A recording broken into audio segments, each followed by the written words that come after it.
자, 이 시간에 우리가 오늘 보실 말씀 보겠습니다. 출애굽기 29장, 출애굽기 29장 44절에서 46절 우리가 살펴보도록 하겠습니다. 출애굽기 29장 44절에서 46절 제가 읽겠습니다.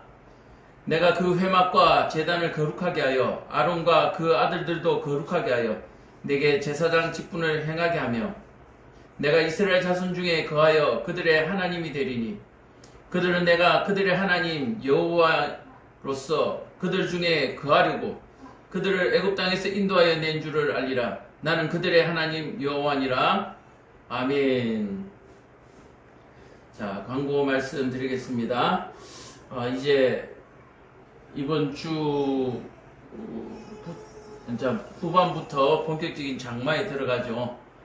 장마철에는 특히 위생, 개인 위생 철저히 하셔야 됩니다. 원숭이 두창 바이러스도 있고요. 코로나도 아직 끝나지 않았고 또 여러 가지 질병들이 많습니다. 그래서 철저히 개인 위생 하시고 사람이 많은 곳에 가실 때 주의하시고 특히 여름철에는 우리 흔히 끓인 음식이라 그러죠. 음식들을 먹을 때도 잘 가려서 드실 수 있기를 바랍니다. 그리고 이번 장마가 어떻게 보면 참 힘들 수도 있습니다. 농산물 가격이 많이 올랐고요. 또 장마 비 피해가 많아지면 또 국내 사정도 안 좋아질 수 있는 그런 영향들이 많죠. 여름철 태풍도 있고요. 기후온난화 때문에 바다 해수면, 평균 해수면도 많이 상승되어서 해일이 일어날 가망성도 많고요. 태풍과 함께. 그래서 각별히 우리가 철저히 준비한다 하더라도 늘 부족하죠. 기도밖에 없는 것 같습니다. 기도밖에. 기도를 가지고 뭐 자연재해를 막는다 이런 의미보다도요. 기도를 함으로써 우리에게 하나님을 의지할 수 있는 그런 은혜가 되고 또 어려움이 닥쳤을 때 모두가 하나가 되고 또 어려운 사람들을 도울 수 있는 그런 마음의 사랑들이 생겨나게 되어 있습니다. 어려울 때마다 국민들이 뭉치기는 하지만 기도하는 사람들이 많을수록 이 어려움이 잘 헤쳐나갈 수 있을 줄로 믿습니다. 요셉의 7년 풍년과 7년 흉년을 우리가 잘 기억하고 교회가 이 일을 놓고 많이 기도하고 하나님 앞에 엎드릴 수 있기를 바랍니다. 자, 이렇게 장마에 대한 광고를 드렸고요. 또 질병에 대한 광고도 드렸고요. 또 하나 말씀드리는 것은 그동안에 해외여행이나 뭐 국내 여행도 자유롭지 못했는데 이것이 풀리니까 굉장히 많이 활성화가 되나봐요. 제주도 비행기 값이 폭등을 해도 뭐 매진된다고 그렇게 하는데 좋은 현상이죠. 좋은 현상인데 어쨌든 개인위생 잘 하시고 이런 부분들에 대해서 우리 물론 인생 짧죠. 인생 짧지만 지금 안 가도 얼마든지 갈 수 있으니까요. 좀 이렇게 분산해서 갈 수 있으면 좋겠습니다. 우리 명절에 귀성하시는 분들도 오랫동안 이 일이 겹치다 보니까 그래도 다들 지혜가 생기잖아요. 그런 명절을 지키는 그런 어떤 지혜처럼 이런 여행이 풀려지는 이 자유도 그런 지혜롭게 할 수 있었으면 좋겠습니다. 또 하나 교회가 부탁할 부분은 교회 주부에 보면 계좌가 2개 있죠. 국내 계좌, 글로벌 계좌 2개가 있는데요. 아래쪽에 글로벌 계좌는 외환 계좌입니다. 외환 계좌. 그래서 코로나 때문에 혹시 집에 묵혀 놓으신 외화가 있다면 우리 외환 계좌로 후원해 주시면 감사하겠고 혹시 동전이나 이런 것들도요 잘 이렇게 뭉쳐서 포장을 잘해서 택배나 소포로 교회로 보내주시면은 저희들이 모아서 좋은 일에 사용하도록 하겠습니다. 그래서 여러분들 한번 보고 있으면 자꾸 나가고 싶잖아요. 혹시 장롱 속에나 지갑 속에 남아있는 어떤 외아들이 있다면 여러분들이 교회에 하는 일에 협력해 주시기를 바랍니다.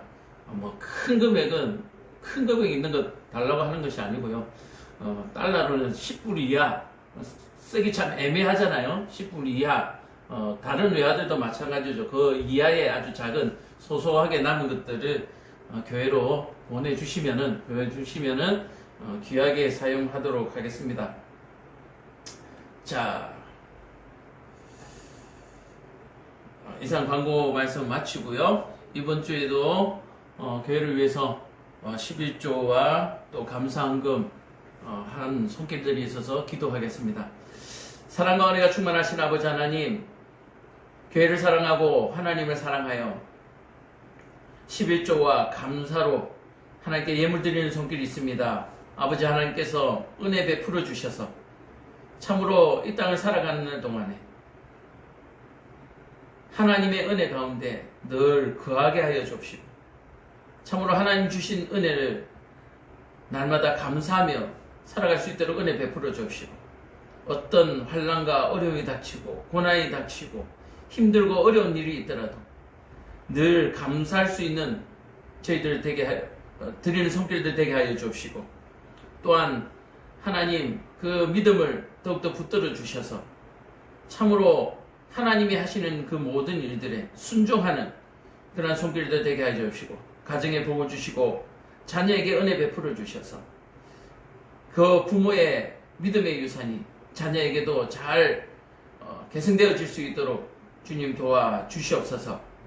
주신 물질 하나님 교회가 잘 사용하여서 참으로 하나님의 나라를 확장하며 하나님의 잃어버린 백성을 찾아내는 귀한 물질들이 되어질 수 있도록, 사용되어질 수 있도록 주님 도와 주시옵소서. 지혜를 주시옵소서. 예수님 이름 받들어 기도합니다. 아멘. 자, 오늘 말씀의 제목은 제사장의 위임과 책무라는 제목입니다. 제사장의 위임. 위임이라고 하면 임무를 맡기는 거죠. 그 자리를 맡기는 것입니다. 그리고 책무라고 하면은 그 위임된 자가 해야 할 그 책임과 의무. 위임을 맡은 사람은 책임이 따르고요. 그 책임을 의무적으로 행해야 된다라고 얘기하는 거예요. 우리는 하나님의 자녀, 상속자로서 위임을 받았죠. 위임을 받았다면 어떻게 해야 됩니까? 그 상속자로서의 책무. 지난주에도 말씀드렸지만 상속자의 책무가 뭡니까? 상속세를 내고요. 그 다음에 그 받은 유산을 잘 불리는 것이죠. 우리 신약 성경에도 나오는 것처럼 5달란트, 3달란트, 1달란트 받은 그 종들이 그 재산을 훌륭하게 불려서 하나님 앞에 착하고 충성된 종이라고 칭찬받는 모습을 우리가 볼 수가 있죠. 마찬가지로 우리가 하나님께 받은 이 위임받은 이 자리를 우리가 잘 개선하고 발전시켜야 된다라고 얘기를 하는 겁니다. 자, 그래서 오늘 말씀을 살펴보면서 우리가 나가기를 원합니다. 출애굽기 29장 1절부터 보도록 하겠습니다. 내가 그들에게 나를 섬길 제사장 직분을 위임하여. 자, 여기서 내가라고 얘기하는 것은 지금 하나님께서 시내산에서 모세에게 지금 말씀하고 계시죠. 그러니까 하나님께서 모세야 그들에게, 이스라엘 산 밑에 있는 이스라엘 백성들에게, 내 백성들에게 내려가서 나를 섬길, 하나님을, 여호와 하나님을 섬길 제사장 직분을 위임하여라. 그렇게. 우리는 흔히 지금 모세만 있으면 될 것 같은데 모세가 아닌 제사장 직분의 사람들을 뽑으라. 그렇게 말씀하고 있습니다. 어떻게 보면 모세로서는 굉장히 기분이 좋은 명령이죠. 그동안 들었던 어떤 부분보다 훨씬 마음이 가벼운 걸 거예요. 자기 혼자 모든 책임을 지고 그렇게 가운데서 왔다 갔다 하고 있는데 자기 말고 다른 사람들 제사장을 세우라 그러니까 너무너무 기분이 좋은 거죠. 자, 그들을 거룩하게 할 일은 이러하니, 자, 제사장 직분을 세우는데요. 그 제사장을 세울 사람들을 어떻게 해요? 거룩하게 하라. 거룩하게 하려는 일환이 곧 어린 수소 하나와 흠 없는 숫 양 둘을 택하고 무교분과 기름 섞인 무교 과자와 기름 바른 무교 전병 모두 고운 밀가루로 만들고 그것들을 광주리에 담고 그것을 광주리에 담은 채 그 송아지와 두 양과 함께 가져오라. 자, 위임을 하는데요. 위임을 하는데 뭐요? 거룩하게 할 제물이 필요하다라고 얘기하는 거예요. 그 제사장들을 세울 건데, 제사장 직분을 위임할 사람들을 세울 건데, 그들을 거룩하게 하기 위해서는 뭐가 필요하다? 예물이 필요하다는 얘기예요. 제물이 필요하다. 그래서 우리는 교회에 나올 때 우리가 헌금을 하나님 앞에 드리잖아요. 이 헌금을 드리는 것이 그저 교회 운영을 위해서 또는 목회자의 사례를 위해서 또는 이웃 돕기, 구제하기 위해서 교회 사업들을 복음을 전하기 위해서 이렇게 하기 위해서 예물을 드린다고 생각하시는 분들이 많은데요. 그것보다도 더 큰 것은 뭐요? 제사장들을 거룩하게 할 예물이다라고 얘기합니다.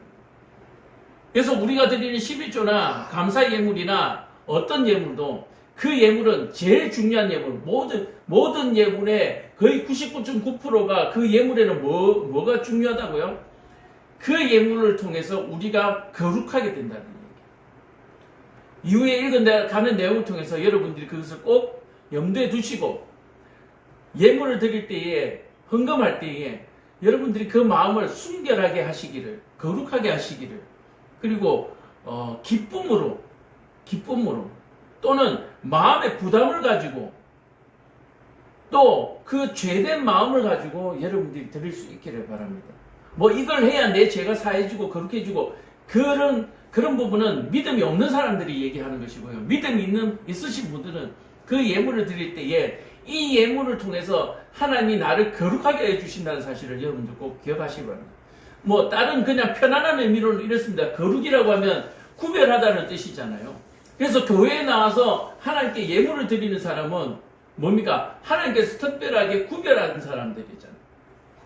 그래서 하나님이 이 구별된 사람들을 통해서 내 백성을 거룩하게 하시고 또 그 백성을 지켜주신다. 그렇게 말씀하시는 거죠. 자, 그렇게 준비해서 너는 아론과 그의 아들들을 회막문으로 데려다가 물로 씻기고 의복을 가져다가 아론에게 속옷과 에봇 받침 겉옷과 에봇을 입고 흉패를 달고 에봇에 정교하게 짠 띠를 띠게 하고 그의 머리에 관을 씌우고 그 위에 거룩한 패를 더하고. 자, 여기서 그 위에 거룩한 패라고 하는 것은 무엇입니까? 28장 36절에 보면 여호와께 성결이라고 하는 뭡니까? 패를 얘기하는 거죠. 거룩한 패. 이것은 여호와께 성결이라고 글귀가 쓰여진 패를 얘기합니다. 자, 거룩한 패를 더하고 관유를 가져다가 그 머리에 부어 바르고. 이 관유를 머리에 붓는다라고 하는 것은 여호와의 임재를 얘기하는 거죠. 우리가 성령이 비둘기 같은 성령이 내려오는 그 관유를 붓는 것은 바로 여호와의 임재로서 하나님께서 친히 그 제사장을 위임하시고 거룩하게 하시는 그 의미를 가지고 있는 것입니다. 그래서 머리에서 붓는다, 부어서 내린다. 그의 아들에다가 그들에게 속옷을 입히고, 이 속옷의 의미는 지난번에 말씀드렸죠. 제사장의 하체가 드러나서 예배자들이 그 하체를 봄으로 말미암아서 범죄하게 되는 이런 모든 것들을 방지하기 위해서, 그리고 또 제단을 높게 쌓아서 그 하체가 보이지 않도록 하는 하나님의 그 제단의 설치 높이 방법, 이런 것들을 우리가 볼 때 이 속옷은 어떻게 보면 아담과 하하가 범죄하였을 때에 하나님께서 나뭇잎으로 가죽으로 짐승의 가죽으로 그 하체를 가려주셨던 그 부분을 생각하면 되죠. 그래서 희생에 의해서 하나님께서 생명을 용서하여 주신 바로 그 사건, 바로 이 속옷을 입힌다라고 하는 것은 하나님께서 아담과 하에게 입혀주셨던 바로 그 옷이다, 그렇게 볼 수가 있는 거죠. 자, 이렇게 여기까지 말씀드리고 바로 이런 내용이죠. 제사장이 먼저 속옷을 입고요, 속바지를 입고요. 그 다음에 그 안에 속옷과 띠가 또 있어요. 그리고 에봇 바치, 그 속옷 위에 있는 옷이 또 있고요.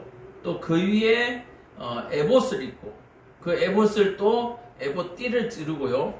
그 다음에 그 가슴에다가 판결 흉패를 붙인다. 이 판결 흉패는 12지파를 대표하는, 상징하는, 대표하는 것이 아니라 상징하는 12가지 보석들이 박혀 있다라고 그렇게 성경에는 나와 있죠. 그리고 제사장의 관과 대제사장의 관, 성패, 여호와께 성결이라고 하는 그 글귀가 쓰여진 성패가 이렇게 나와 있습니다. 그래서 제사장의 관과 대제사장의 관이 조금 크기가 차이 나죠. 그죠? 우리 뭡니까? 요즘 TV에서 많이 나오는데, 그 호텔에서 보면 셰프들, 요리사들 보면은, 주방장과 부주방장의 이 머리에 쓴 보면은 그걸로, 누가 주방장인지가 드러나잖아요. 그것처럼, 요런 식으로 되어 있습니다. 자, 그렇다면 이것을 완전하게 착용을 하면 어떤 모습이냐? 요런 모습이 되는 거죠. 요렇게 착용하게 되고, 왼쪽에 보이는 거, 오른쪽에 보이는 것이 바로 흉패입니다. 12지파를 상징하는 12가지 보석들이 그 가슴에 이렇게 어떻게 붙여져 있는 이런 모습을 볼 수가 있는 거죠. 자, 그래서 이와 같이 8절까지 이렇게 입도록 했다라고 얘기를 하는 거예요. 자, 제사장을 세우는데 이 제사장들이 어떻게 해요? 이와 같은 복장을 하고 뭐로? 나에게 나오라. 그죠? 그리고 재물들을 가지고 나오라. 자, 아론뿐만 아니라 그 아들들까지 하나님께서 제사장의 위임의 자리에 올리는 것을 볼 수가 있죠. 아론과 그의 아들들 띠를 띄우며 관을 씌워 그들에게 제사장의 직분을 맡겨 영원한 규례가 되게 하라. 자, 이들을 통하여서 영원한 규례로 삼겠다. 그러니까 지금 보고 계신 요렇게 착용한 그 아론과 아론의 아들들을 이스라엘 백성들에게 보여주면서 이것이 제사장이다. 이렇게 복장을 한 사람이 제사장이다 라고 하는 것을 규례로 삼겠다라고 얘기하는 거예요. 그래서 이렇게 입기 위해서는, 이렇게 입고 대중 앞에, 이스라엘 백성 앞에 서기 위해서는 먼저 하나님께서 거룩하게 해주셔야 하고요. 거룩하게 된 자들은 이렇게 옷을 입혀서 하나님이 백성들 앞에 세우겠다라고 얘기를 하는 거예요. 그래서 이렇게 선 사람을 제사장으로 여기도록 이것을 규례로 삼겠다. 그래서 어디든지 이렇게 복장을 하면 대제사장이라는 얘기, 제사장이라는 얘기예요. 이것이 규례다, 법이다. 그러니까 하나님 앞에 제사를 드릴 때는 제사장이 이와 같은 복장을 하고 하나님 앞에 나와야 한다라고 얘기를 하는 거예요. 그래서 하나님 앞에 12지파를 대표하는, 대표가 아니죠. 12지파 전체를 아울러서 하나님 앞에 예배하는 제사장으로서 이와 같은 모습. 너는 수소정아지를 회막으로 끌어오고 아론과 그의 아들들을 송아지 머리에 안수할지며. 자, 하나님께서 제사장 아론과 아들들을 거룩하게 하신다 그랬잖아요. 예물들을 통해서. 조금 전에 교회의 헌금을 통해서 하나님께서 거룩하게 하신다라고 한 것처럼 송아지를 끌고 나왔을 때 어떻게 그 머리에 안수를 한다는 거예요. 누가 안수를 하냐면은 아론과 그 아들들이 송아지 머리에 이렇게 손을 올리는 거예요. 손을 올리고 안수하는데 이 안수를 하게 되면 어떻게 돼요? 아론과 아들들이 가지고 있는 모든 죄가 그 소에게 전달되어진다라고 얘기하는 거예요. 그래서 이 부분은 의미적인 것이죠. 의미적인 것인데 실제로 막 이렇게 가는 것이 아니고 하나님께서 그렇게 죄를 전가하여서 아론과 아론의 아들들이 죄 없다고 여겨주시는 거예요. 그렇게 안수함으로 말미암아서. 그리고 그 송아지를 하나님 앞에 드리게 되는 것이죠. 자, 그 피를 내 손가락으로 제단 뿔에 바르고 그 전부를 제단 밑에 쏟아부으며 또 그 기름들을 불사르고 가죽과 똥을 진 밖에다가 불사라라. 바로 이것이 속죄제다라고 얘기해요. 이렇게 함으로 말미암아서 하나님 앞에 제사장들의 위임을 받은 이들이 거룩하게 되어진다. 그래서 우리가 하나님 앞에 예물을 드림으로 말미암아 온전하게 하나님 앞에 드림으로 말미암아서 뭐요? 거룩하게 되어진다. 여기서 온전함이라고 하는 것은 다 몽땅 전부라는 의미, 그 의미보다도 기뻐함으로 하나님 앞에 속임없이 드리는 예물을 얘기합니다. 너는 또 순양 한 마리를 끌고 또 그 순양을 잡고 그 피를 가져다가 주위에 뿌리고 순양이 각을 뜨고 그 장부와 다리는 씻어 각을 뜬 고기와 그 머리와 함께 순양 전부를 제단 위에 불사르라. 여호와께 드리는 번제다. 그렇게 얘기하고 있습니다. 자, 그래서 하나님 앞에 모두 드리는 거죠. 내장부터 시작해서 모든 부분을 하나님 앞에 드려요. 그래서 이 속죄제에 드려지는 모든 것들은 하나도 사람이 취하는 것이 하나도 없다. 그렇게 보시면 돼요.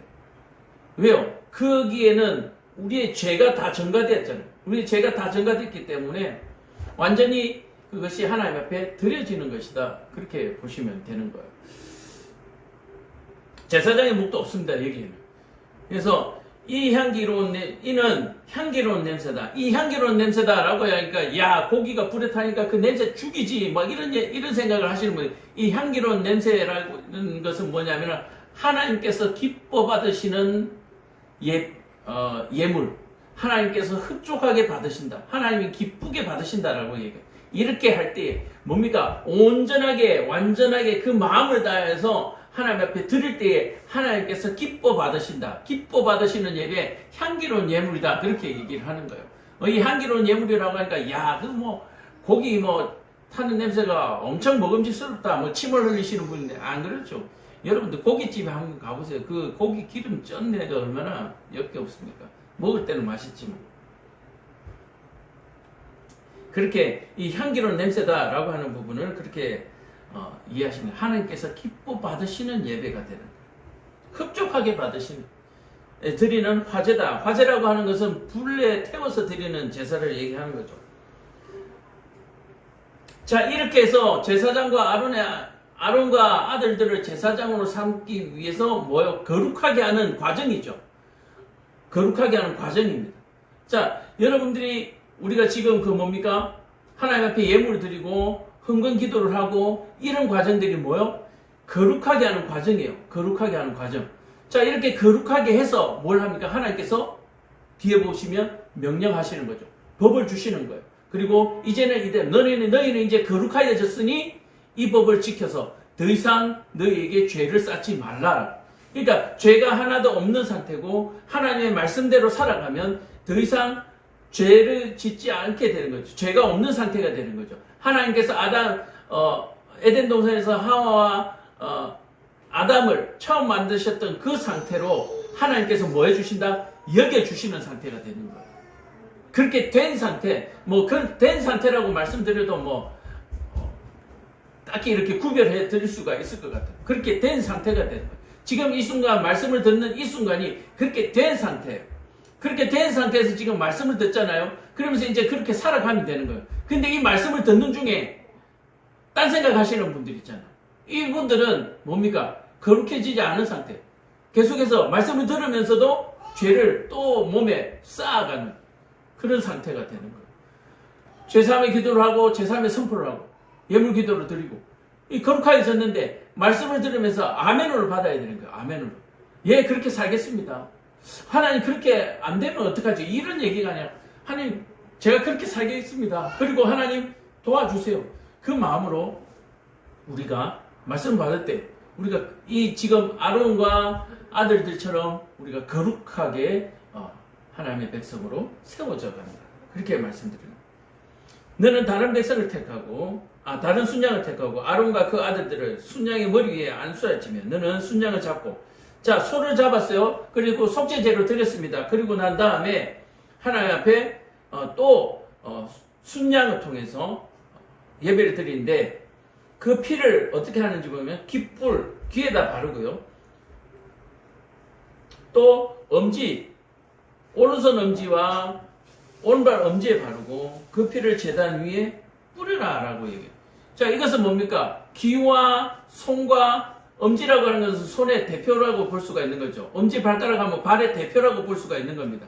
그래서 귀와 손가락과 또 발가락에 바른다고 하는 것은 대표로서 우리의 범죄하는 모든 것, 귀를 거룩하게 해서 하나님의 음성을 제대로 듣게 하고요. 손과 발을 거룩해 해서 죄를 짓지 못하도록 하는 것. 손으로 하는 일들이 죄 짓지 못하도록 하고 죄로 향하는 발걸음들이 차단되게 하는 바로 그런 의미를 가지고 있는 겁니다. 그리고 제단에 뿌리고 이 제단에 뿌리는 의미는요 똑같아요. 얼마나 많은 사람들이 그 제단에다가 예물을 드리고 또 접촉을 하고 하겠습니까? 그렇게 되면 여기가 정결하지가 않죠. 거룩하지가 않아요. 그러다 보니까 매 제사를 드릴 때마다 이 피를 바를 수밖에 없는 바로 그래서 제단을 거룩하게 만드는 의미를 가지고 있습니다. 그래서 이 피는 생명의 의미죠. 생명의 의미로서 거룩하게. 그래서 죄는 곧 사망이다라고 하는 것을 표현하면서 제단을 거룩하게 한다. 우리의 죄 대신에 이 짐승들이 그 죄를 대신 졌다. 그렇게 볼 수 있는. 그래서 예수님을 어린 양이다 그러잖아요. 뭡니까? 우리를 대신해서 하나님 앞에 죽인 겁니다. 바로 예물이 되어주신, 스스로 자신이 예물되어 주신 바로 그것을 의미한다고 보는 거죠. 제단 위에 피와 간유를 가져다가 아론과 그의 옷과 그의 아들들과 그의 아들들의 옷에 뿌리라. 그와 그의 옷과 그의 아들들의 그 아들들의 옷이 거룩하리라. 자, 피를 뿌리는 것은 생명의 의미를 가지고 있다 그랬죠. 너희가 죽었어야 하지만 이 짐승들이 대신 죽었다. 그러니 너희는 더 이상 이제 이런 희생을 치르지 말고 죄 짓지 말라 라고 하는 어떤 경고의 메시지라고도 볼 수 있고 그렇게 해서 피 뿌림을 받음으로 말미암아서 이제 그 죄가 모두 하나님께서 사해 주시는 그런 부분을 가지고 있습니다.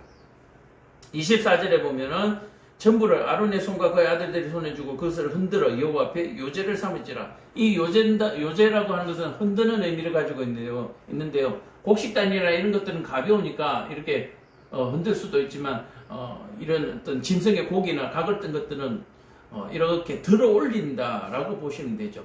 우리가 그 영화나 그림에서 이렇게 보면은 아이를 낳았을 때 이렇게 들어 올려서 예배하는 모습을 볼 수가 있는 거죠. 그것처럼 요제 곡식단을 흔드는 것과 같이 이런 짐승의 고기들을 각을 떠서 이렇게 머리 위로 들어 올리는 행위, 이런 들어 올리는 행위를 하는 제사를 요제다 그렇게 얘기를 합니다.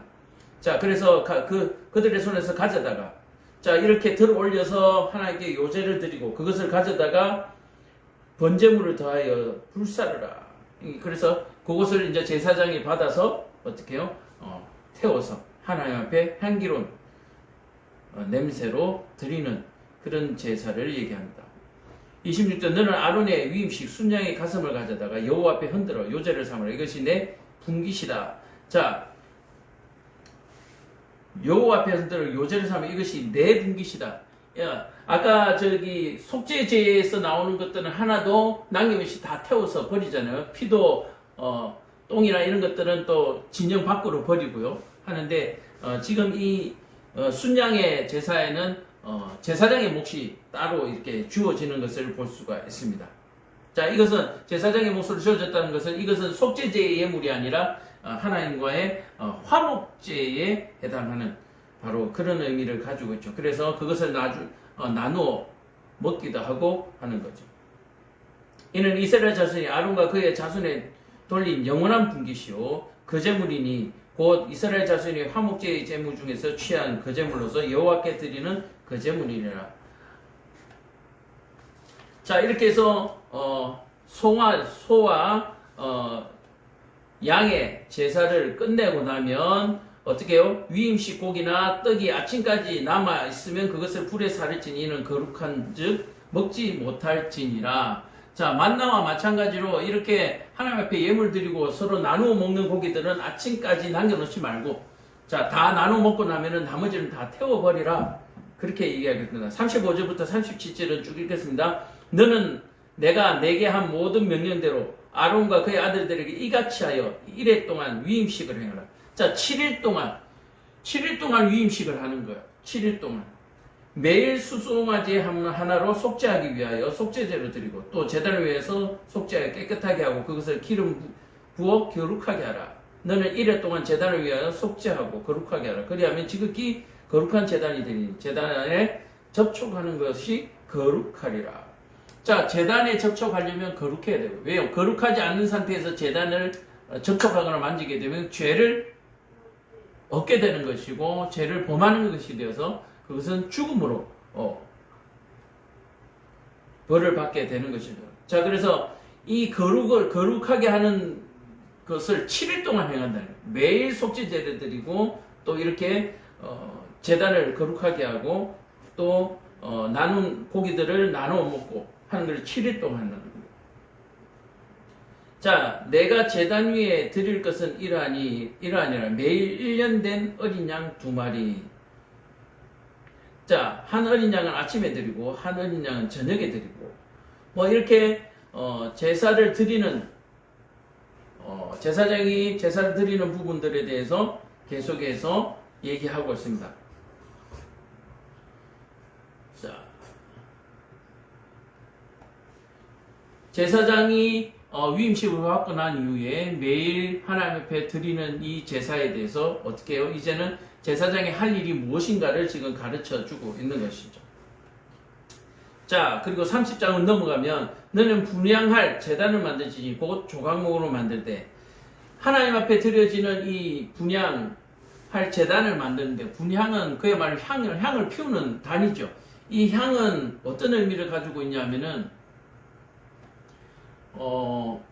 방충, 벌레도 막지만 또 그 냄새, 성소 안에 있는 그 냄새들을 또 제거하는 그런 역할도 하는 것이죠. 그래서 이 향을 통하여서 또 성소 안을 거룩하게 정결하게 하는 그런 부분을 설명하고 있습니다.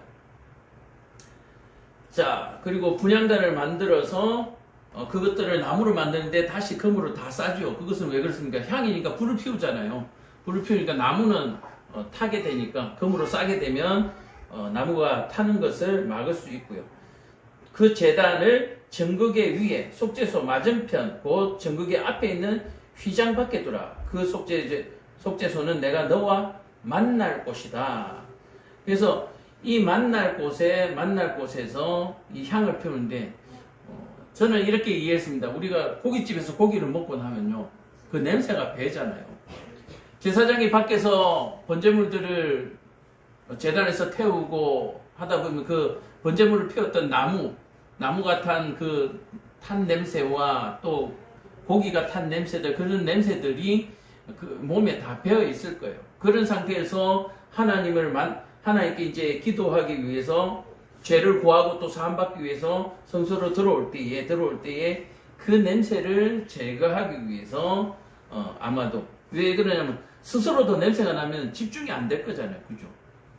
그래서 그 향을 통하여서 하나님 앞에 거룩하게 이 제사를 마무리할 수 있도록 하는 그런 의미를 가지고 있습니다. 또 저녁 때 등불을 켤 때에 사라지니 이 향은 너희가 대대로 여호와 앞에 끊지 못할 것이라. 자, 그래서 이 등불을 켤 때에 그 향을 피워서 그 향이 계속해서 탈 수 있도록 하라. 그렇게 이야기하고 있다. 아론이 1년에 한 번씩 이 향담 뿔을 위해서 속죄하되 속죄제의 피로 1년에 한 번씩 대대로 속죄하지니라. 이 제단은 여호와께 지극히 거룩하다. 자, 뭡니까? 이 향단의 뿔은 1년에 한 번씩 뭡니까? 정결의식을 하라는 얘기예요. 제단의 뿔이 계속해서 이제 거룩하지 않게 된다라고 하는 거죠. 성결하지 않게 된다라고 얘기하는 거예요. 그래서 1년에 한 번씩 그 피를 바름으로 말미암아서 성결하게 하라. 그렇게 얘기를 하고 있습니다. 자, 회막 봉사에 쓰는 속전. 이것은 이스라엘 백성의 수요대로 20세 이상의 남자들의 숫자대로 반세개씩 드리도록 그렇게 되어 있습니다.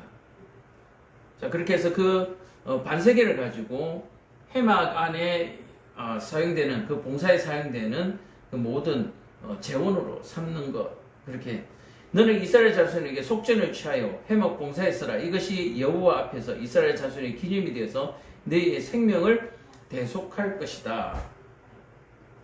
자, 속전이라고 하면은 뭔가를 속하는 것이죠. 이 속전을 통하여서 이스라엘 백성들이 거룩하게 되어진다라고 얘기를 하는 거예요. 자, 그리고 12절을 보면 내가 이스라엘 자손의 수요를 조사할 때에 조사받은 각 사람은 그들을 계수할 때에 자기의 생명의 속전을 여호와께 드리지니 이는 그것을 계수할 때에 그 중에 질병이 없게 하려 함이라. 자, 이 속전을 통하여서 그 숫자가 계수가 되는데요. 그 숫자가 틀려지면 그 숫자에서 빠지는 사람은 그 질병에 대해서 안전을 보장받을 수 없다. 그렇게 얘기하고 있고, 그래서 그 질병으로 말미암아 생명을 보장받을 수 없다라고 얘기를 하고 있습니다.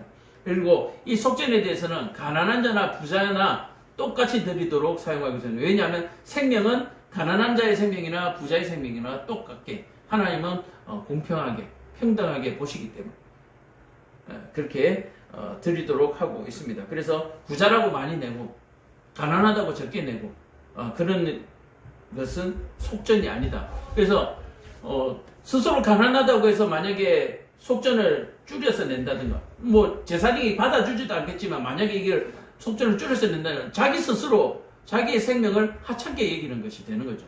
그 또한 하나님의 범죄가 되는 것입니다. 내 생명을 존귀한 것. 가난한 자의 생명이나 부자의 생명이나 똑같습니다. 그래서 속전에는 차이가 없이 똑같이 균등하게 드리고 있고, 또 물두멍이라고 하는 건 우리 요즘을 얘기하면 대야죠. 그 대야에다가 물을 받아서 성전에 들어오고 나갈 때에 그 손을 씻도록 하는 이 정결 부분들. 자, 이렇게 우리가 손을 씻는 것으로 해서 손을 씻는 것으로 해서 우리의 죄가 씻겨진다라고는 말할 수 없지만 이런 행위를 통해서 하나님께서 그것을 그렇게 만들어 주시겠다라고 얘기를 하는 거예요. 자, 우리가 말씀드린 것과 마찬가지로 손소독제를 한다고 해서 손소독제를 한다고 해서 그 세균이 다 죽느냐? 그렇지도 않다는 얘기예요. 그러나 그것을 함으로 말미암아서 하나님께서 뭐 해주신다? 지켜주신다라고 얘기하는 거예요. 그 행위를 보고 그 하는 마음의 씀씀이를 보고 다른 사람을 배려하는 그 마음을 보고 네가 다른 사람을 배려해 주었으니까 나도 너를 배려하겠다. 너도 그런 배려로 너에게 너가 배려받을 것이다 라고 얘기하는 거예요. 바로 그런 부분들이에요. 자, 우리가 무언가를 먹음으로 말미암아서 생명이 유지되는 것 같지만 먹음으로 해서 생명이 유지되는 것이 아니라 그것을 감사함으로 먹을 때에 하나님께서 그 생명을 연장시켜주고 유지시켜준다는 사실을 여러분들 꼭 기억하시길 바랍니다. 잘 아시잖아요. 좋은 음식, 우리가 흔히 좋다고 하는 음식도 먹으면 체하기도 하고 그것 때문에 탈이 나서 죽음에까지도 가고 뭐 그러잖아요. 꼭 독약을 먹어야만 죽는 것이 아니에요. 그래서 생명은 하나님께 달려있다는 걸 하는 사실을 여러분들 꼭 기억하시고, 음식을 먹을 때 그것을 귀하게, 그것을 감사하게, 기쁘게 먹는 사람에게는 그것이 귀한 약이 되어서 그 생명이 길어지지만 감사 없이 탐심으로 그렇게 과식하게 됐을 때 그 사람의 생명이 길지 못하다라고 얘기하는 거예요. 자, 그리고 거룩한 향기름, 하나님 앞에 드려지는 이 기름은 하나님이 말씀하시는 특별한 방법으로 제조하고 그 제조한 관유를 사용하도록, 제사에 사용하도록 그렇게 말씀하고 있고, 이것을 사람이 개인적으로, 일반인이 개인적으로 사용하지 못하도록 하나님께서 규정을 하고 있습니다. 성전에서 쓰는 기름들은 성전에서만 쓰고 개인이 가정에 가져가서 쓰지 못한다라고 얘기를 하는 거예요. 그것은 하나님께 구별되어지는 향기름이기 때문에 개인이 할 수가 없다. 그리고 거룩한 향, 여호와께서 모세에게 이르시되 너는 소합향과 나감향과 풍자향과 향품을 가져다가 그 향품을 유향에 섞되 각기 같은 분량을 하고 그것으로 향을 만들 때 향 만드는 법대로 하고 그것에 소금을 쳐서 성결하게 하라. 이 소금을 치는 방법도 소금의 어떤 가지고 있는 의미도 있지만 또 하나님이 알고 계시는 특별한 어떤 방법이 있겠죠. 그러나 이 부분을 개인이 함부로 해서는 안 되는 거죠. 그 향 얼마를 곱게 찌어 내가 너와 만날 회막안 정극의 앞에 두라. 이 향은 너희에게 지극히 거룩하니라. 내가 여호와를 만들 향은 거룩할 것이 너희를 위하여 그 방법대로 만들지 말라. 냄새를 맡으려고 이것 같은 것을 만드는 자는 그 백성 중에서 끊어지래. 자, 관유도 마찬가지고 이 향도 마찬가지고요. 하나님께 드려지는 것을 어떻게 해요? 내가 개인적으로 그 향을 냄새를 맡으려고 개인적으로 만들지 마라. 만들지 마라. 그 만들어서 만들기만 하고 맡지만 않으면 되지 않느냐라고 얘기하는데, 예를 들어서 만들어서 나는 안 하고 딴 사람한테 주면 나는 상관없지 않느냐, 그게 아니고 그것을 만들면 만드는 사람도 이 생명이 끊어질 것이다. 맡은 사람도 생명이 끊어질 것이다. 뭐 예를 들어서 이런 거죠. 마약을 만들었는데 나는 마약을 안 하고 다른 사람에게 마약을 팔았다. 나는 돈만 챙겼다. 마약을 만든 사람은 죄가 없느냐? 죄가 없는 것이 아니잖아요. 그것처럼 관유든 이 향이든 하나님께 드려지는 이 모든 것들에 대해서 하나님은 개인적으로 이것을 사용하지 못하도록 하고 있습니다.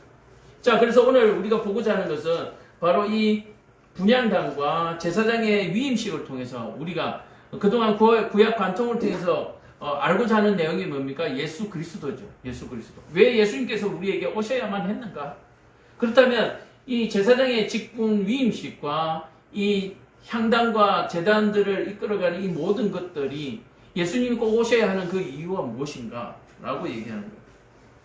자, 제사장의 위임과 책무를 통하여서 예수님이 우리에게 오셔야 하는 이유를 어디에서 찾을 수 있는가? 우리는 이것을 찾자라고 얘기를 하는 거예요. 제사장의 위임과 책무를 통해서 우리를 거룩하게, 하나님께서 거룩하게 만들어주시고 우리는 그 거룩을 유지할 때에 하나님과 우리는 화목하게 된다라는 사실은 이미 우리가 이 29장과 30장을 통해서 우리가 이미 받았죠. 자, 그러면 이것을 더욱더 발전시켜서 이 일이 예수님이 오셔야 하는 이유와 어떻게 연결되어 줄 수 있을까? 여호와께서는 우리와 함께 하신다는 사실이에요. 하나님께서 성소를 만드시고 그 성소의 법궤 위에 하나님께서 임하셔서 우리의 그 죄를 다 들으시고 용서해 주시고 또 우리가 가지고 오는 여러 가지 문제의 재판들을 판결해 주시는 이런 일들을 제사장을 통해서 하시는데, 이 제사장의 위임식을 통해서 뭡니까? 하나님이 너희와 우리와 함께 하신다는 사실을 보여주고 계신 거예요. 사람들은 하나님을 만날 수가 없습니다. 볼 수가 없습니다. 거룩하지 않은 상태에서 만났다가는, 잘못했다가는 생명을 잃을 수 있기 때문에 제사장이 그 사이에서 중간의 역할을 한다는 거죠. 자, 그렇다면 하나님을 만나고 사람 사이에서 왔다 갔다 하는데 하나님 앞에 가서는 거룩함을 잊지만 사람들 앞에 가서는 어떻게 됩니까? 그 죄와 접촉하게 되잖아요. 사람들과 죄를 접촉하게 되잖아요.